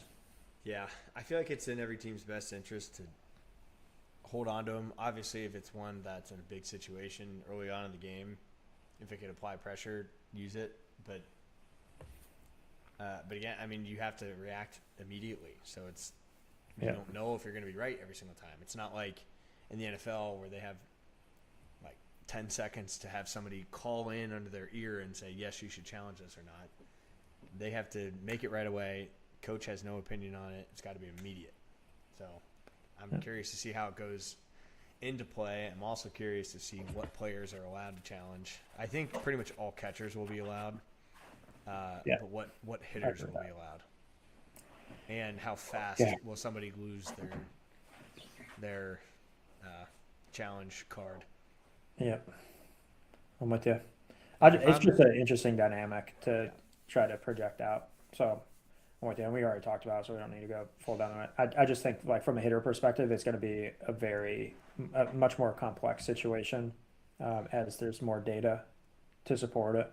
Like, I wouldn't be surprised at all if guys have a green light if it's a outside pitch and a red light to challenge if it's an inside pitch, just based on their tendencies or like how they see it. And obviously, like, which players is probably going to be a thing. Situations, there's going to be rules left and right for these guys to deploy. Yeah. Yes. All I know is I'm saving my challenges if I'm up because they'll be more beneficial using as a pitching staff trying to close out games. If I'm trailing, like, I'm firing those things off because if you never catch up, you'll never win.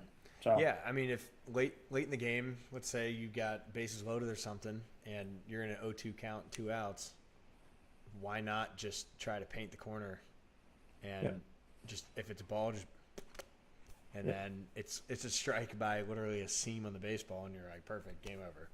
Yep. Although that would be a shitty way to end a game, just because it's not as fun as just It's gonna seeing the happen ump so just fast.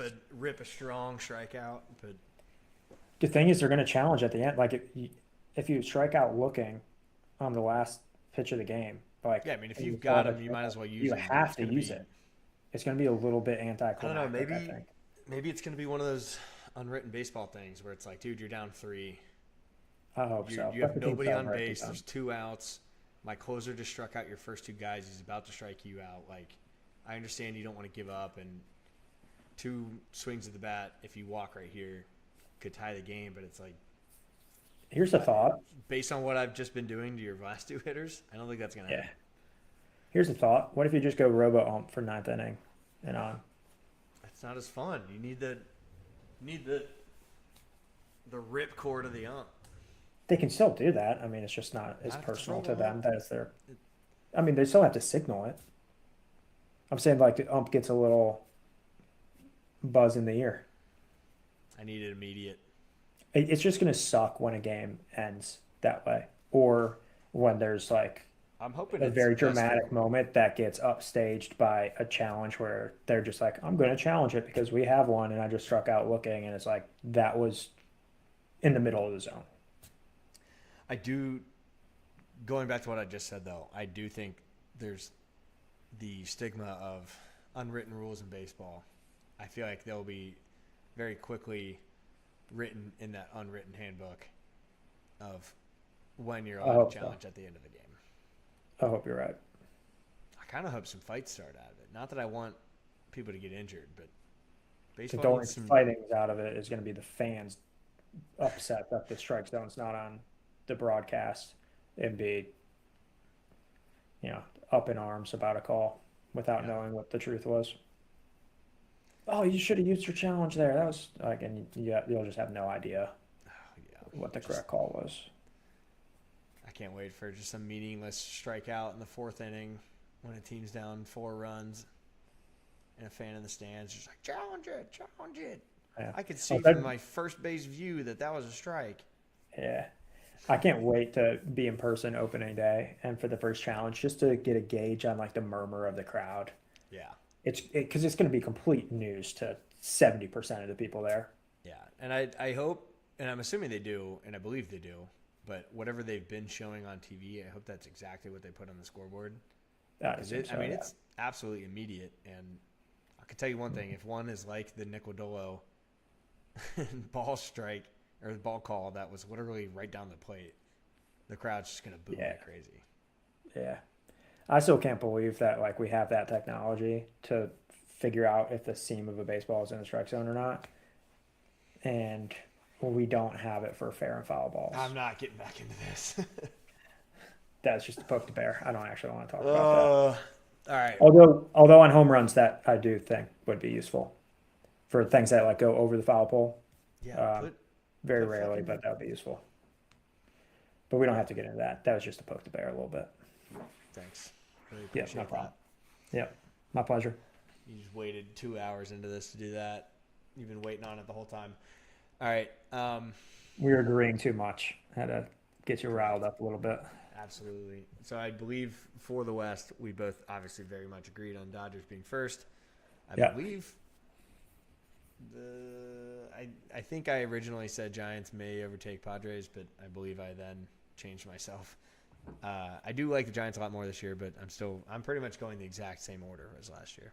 So Dodgers, Padres, Giants, D-backs, obviously Rockies. I'm with you there. I mean, these two divisions kind of suck because there hasn't been a whole lot of meaningful change to shift things around a whole lot. I do think the win totals changed quite a bit here, but I don't think it's enough to change the order. So I'm with you. Dodgers, Padres, Giants, Diamondbacks. And then a long, long, long scroll down to get to the Rockies.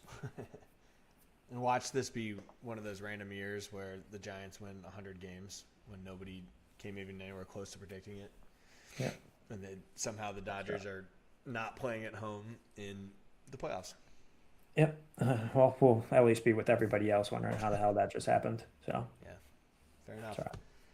All right, that's going to do it for us today on this AL/NL West previews. My name's Matt. He's Jake. We're Ducks in the Pod. Peace.